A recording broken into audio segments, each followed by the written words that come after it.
15 minutes will be taking questions to student athletes. Second 15 minutes will be taking questions to the head coach. During this time, starting now, the Purdue locker room will be open for half an hour.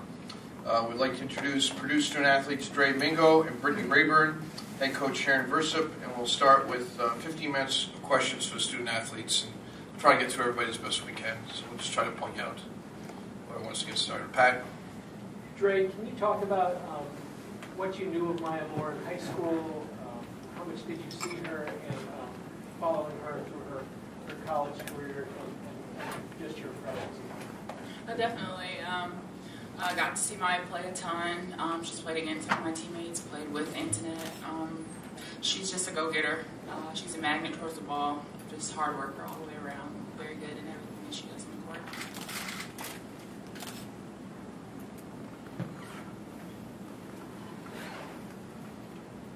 Anybody else? Brittany, Go ahead. Sorry. Brittany, just talk about the challenges that UCONN presents and the opportunity to play them. They're definitely a great team. I mean, they're #1 in the country, and I think that they're rightfully so. And there's a lot. They have a lot of great players, and I think that we're definitely looking forward to the challenge. But we're going to have a lot of challenges to face. And they have shooters, post players. They're definitely #1 in the country for a reason, and I think we're going to have fun competing with them. John? Drey, for those of us meeting you for the first time, sorry to have to make you talk about this again, but I just wanted to ask you, in November when you felt ill, did you ever think that you would play again? And to come back so quickly and be in the NCAA tournament, such a contrast of emotions over 5 months. How do you feel about all of that? Yeah, definitely. At that point, after falling ill and waking up and just not being able to hear anything, and then still really having a bad infection, I really was just worrying about my own health at that point.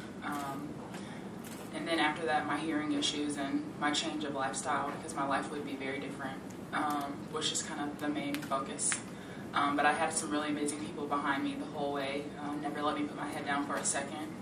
And then basketball came back into the picture. And then it was just about getting back in shape and seeing how much I could contribute to my team after being out for a month. Have the doctors told you that your hearing situation is irreversible, or do they have hope that it will be restored? Well, initially I woke up with no sound at all, and they didn't think I would get any of my hearing back.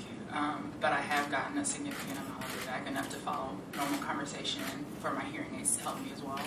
But they did initially think that it was permanent and irreversible. Rich? For Brittany, how much of an inspiration for you and your teammates to know what Drey has gone through and to come back like this has been a big inspiration for all of you? Huge. I think through the whole process, we knew that she was a fighter. We knew that she'd come out of it. I mean, we had hope when we came back from our trip in Indy. Coach was already there along with her family, and we all got there and we're like, she's a fighter. She's going to get through it, and came out of it pretty quickly compared to a lot of other people that have had the illness. And we knew that she's a strong person and she's a fighter, and just seeing her back on the court gives us that much, more strength as a team. And I think it made us love each other even more and come together as a family. Drey, does it take a certain mindset to play a #1 overall seed on their home floor in the second round of the tournament? Definitely. We're going to have to be very efficient in everything that we do, make very, very little mistakes with the #1 team on their home court. But I think it'll be a challenge for us, and I think it'll be a lot of fun. Pat? Brittany and Drey, does what you've been through this season a lot of people would be very intimidated and, coming in here, but does what you've been through this year kind of put things in perspective and make things less intimidating? Is not the right word, but less overwhelming for you guys to be playing this kind of a game? I think, in my opinion, when you go through something like our team did, Drey was fighting for her life, and I think that's the biggest fight that you can ever go up against. So I think that this whole team and the family that we've made over this year is not afraid of anything. I mean, we've faced death right in the face, and I think that that's something that not a lot of people do. And I think for Drey, it's made her unbelievably strong. Definitely. As Brittany said, our team faced death as a family. So really, it's just about competing. This is the fun part. Playing against the best of the best, so it makes it so much fun. So Brittany and Drey, talk about Dee Dee Williams and Courtney and how well they managed the game yesterday. They only scored 8 points, 7 points, 8 assists, but they really did a good job of managing the game. Yeah, I think that their composure was unbelievable for a freshman going into your first game playing in Storrs, Connecticut. We watched Connecticut before us. I definitely think they had a little jitters, but at this point I don't know who doesn't. And I think that they did a great job handling themselves and really kept the game under control and kept the tempo in our hand. Dee Dee and Courtney have been prepared from day one. You wouldn't even know that they were freshmen when they first came in, and I think they just continue to grow in that way. And it's really fun to watch them play.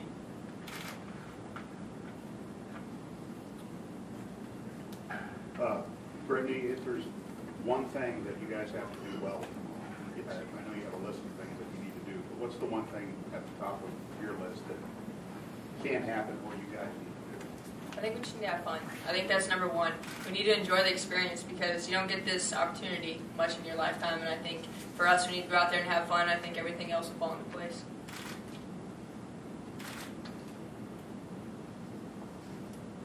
Matt? Drey, have you given your teammates any tips on what to do about Maya? How to guard her? Since you've seen her more than they have, perhaps?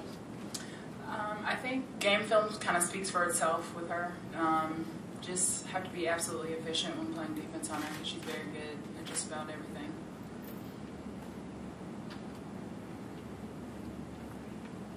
Anything else for student athletes? If not, we'll dismiss them and remind them the Purdue locker room is open at 2:30, and we'll start with questions and answers for Coach. Thank you. John? Sharon, when she got sick, you guys, your season was basically disrupted. So you go to Cancun, and then how did you regroup? It was very difficult, obviously. I mean, we pretty much were at the hospital 5 straight days. No one slept. No one really ate much. And, and I told them, we're not focusing on basketball. This is about life. This is about life lessons. This will make us emotionally, physically, spiritually stronger with one another. And, all of a sudden you have to turn around and they have to go to class on Monday. They had to take exams. It was very tough on 18 to 22-year-olds trying to manage their own mortality, looking that in the face. So it was very difficult. I think when they knew that Drey was out of the woods, that helped. But the emotional, physical strain really hurt us for about 2-3 weeks. And we obviously had a tough challenge. Were you the first one to know that she was ill? Did she come to you or say, Coach, I don't feel well? What happened is she wasn't feeling well. We won the WNIT on Sunday. Monday night, she wasn't feeling very well, so she saw our team physician and our trainer. She had a temperature at that time, about 103 and a little scratchy throat. Saw her the next morning at about 10:30, 11 a.m., the team physician as well. And she had the temperature went down to about 100, so that was a good sign, and still had probably had strep throat, so we got her medication. And at that time, she was going home to rest, and she had to come back in at 1:30, and they were supposed to practice at 3 o'clock. When she got home, Antoinette Howard and Alex are her roommates, and Antoinette kind of saw her, and that's when she started having even more symptoms. At that time, she didn't have, her neck wasn't bothering her or vomiting when she had seen the team physician before, but when she got to her apartment, that's when things got a lot worse. Antoinette had class, went to class, and then Jess and myself were calling her around 1:30, 1:45 because she didn't come in to see the team physician. And so then it was about 2:30. We were supposed to practice around 3 o'clock. Jess came up to me and we talked and said, I think I need to go check Drey because she's so responsible. And we always have the kids have their cell phones and stuff right next to them. So Jess ended up going to her apartment, and that's when she found her in a very unconscious state in her apartment. And then from there we got her rushed to the hospital, and by 4:30 I pretty much knew what was going on, and I was at practice. Coach, how long was she unconscious, and was there ever a point this season where you thought that she would not be playing again? Well, I think when she was in the hospital, like Drey said, the biggest thing, and we talked, is this is about your life. If you never play basketball again, then obviously there's a bigger plan for you. But no one in the hospital, you overheard people saying she'll never be able to play again, she'll never get her hearing back, because she just didn't have meningococcal meningitis, the bacterial, the worst kind. She had strep and mono. So she had the worst possible case scenario. For her to even survive was amazing, and it is a miracle. So then, we were just worried about her, trying to make sure the infection, because she had to have an antibiotic pretty much with a PICC line in her arm for 2 straight weeks. And then we just had to deal with her just trying to walk and just trying to have a normal life, and the hardest thing was her hearing. I mean, she could not hear for about 2.5 weeks, and it was very tough, very draining. And then we just continued the process. But one time, and I'll mention this, and it was when she got her hearing test. Drey has never had any self-pity. She has never felt sorry for herself. She was actually so positive and gave so much strength to all of us that when she did get her hearing test, that was when she finally was broke. When they said, you never get your hearing back. And she did look at me and was obviously very upset and crying, said, well, will I ever be able to play basketball again, Coach B? And I'm like, Drey, I'm not sure about this year, probably next year, but you have dreams. You're going to be a doctor still. You can do anything you want, but right now we just got to get you healthy. Basketball is the last thing. So that was probably when she really thought that her world was caving in. And but her adaptation and how bright she is has just been amazing. What was the time frame as far as the hearing test goes? That was probably about, she got out of the hospital like on that Sunday. So they did some tests about, I'd say 10 days after that. And that was when it was a really bad news, but we went to another ear-nose specialist. He's one of the best in Lafayette. And he kept her on steroids to kind of keep the swelling down with her brain, and you can have side effects from that. But kept that, and then went back about 10 days to 2 weeks later, and she ended up having about 11% in her left ear, which her left ear is really bad. Her right ear went up to about 50%, so that was great news. And then tried the steroids again for about another week or two. And so now in her right ear she has about 60%, and her left ear is pretty much, she can't hear out of that one. Coach, where is she basketball-wise now? And do you find yourself being maybe a little conservative in playing her and letting her do some things that she may want to do now? Or is she 100% enjoying it? Not anymore. I think initially she is exactly where she was before she got sick. So I can't even imagine where she could be if she never became ill. Because I think she's playing great basketball right now. So, I mean, she pretty much for 3 months is kind of lost a lot of that growth and ability. So, but I think the biggest thing is with her when she was gradually coming back, we're worried about her balance, her fatigue. When you're obviously hit with mono, but obviously the bacterial infection for such a long time, that's going to take a while to get back. So we just kind of monitor her like she had a concussion or mono, kind of bringing her back. So I was pretty conservative early on, and then as she continued to get stronger and stronger, we played her more minutes. I can sense and see when she starts getting weaker out there, but right now I don't hold back whatsoever. How much of an inspiration has she been, Coach? I've never experienced anything like this. This is the most awe-inspiring story, an event I think any group of young women and a family can go through. I mean, it's like you're a parent of 13 daughters, and you have a staff that's incredible, and this has been the most, I think that's changed my life. Keep things in perspective a little bit, a lot more.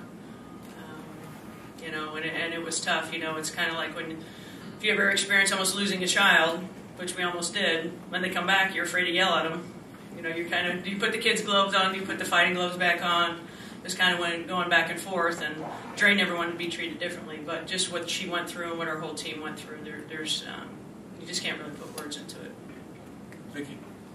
Sharon, so last year you guys didn't make the tournament for the first time in a while, so to go through everything you went through this year and then to be back in the tournament, that has to be very gratifying.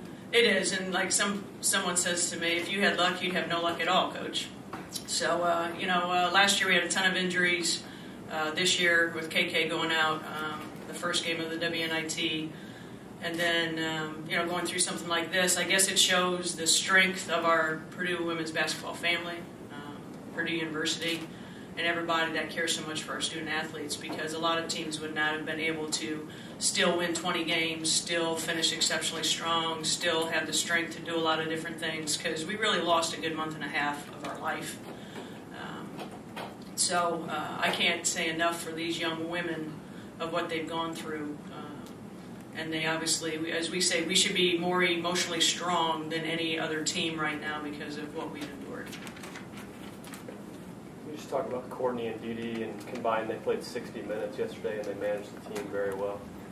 I think the most important is managing the team, because that's been a big key. When you have two freshman point guards, that's the difficult part. They've played a lot of minutes all year, so I think they're ready for those type of tests, but being able to really control a tempo, not turn the ball over a lot, understanding the system, I think they've been a key, and I think our older kids on the floor right now have really helped them do that. So they've got to continue to do that to grow, obviously tomorrow and then throughout next year.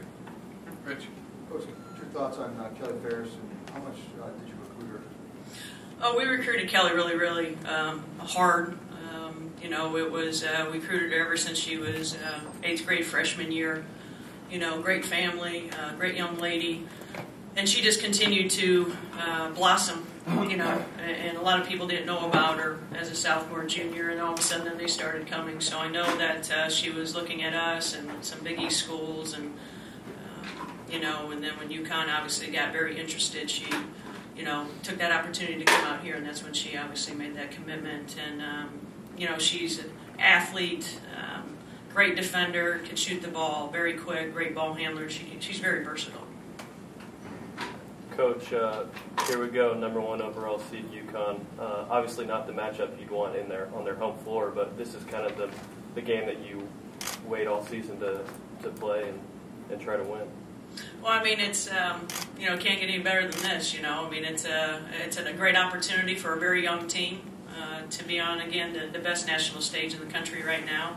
We have absolutely nothing to lose. We really don't have the stress or pressure. I think that's the big key. And if we're just as focused and as intense and can play some defense, we got to do a better job boxing out. But if we do those things, but we have to take care of the basketball. But it's a great opportunity and a great challenge, and we've had many challenges this year. Anybody else with a final question? Okay, thank you for joining us. A reminder, the Purdue locker room is open for another 13 minutes or so. Again, 7:05 tip-off tomorrow night.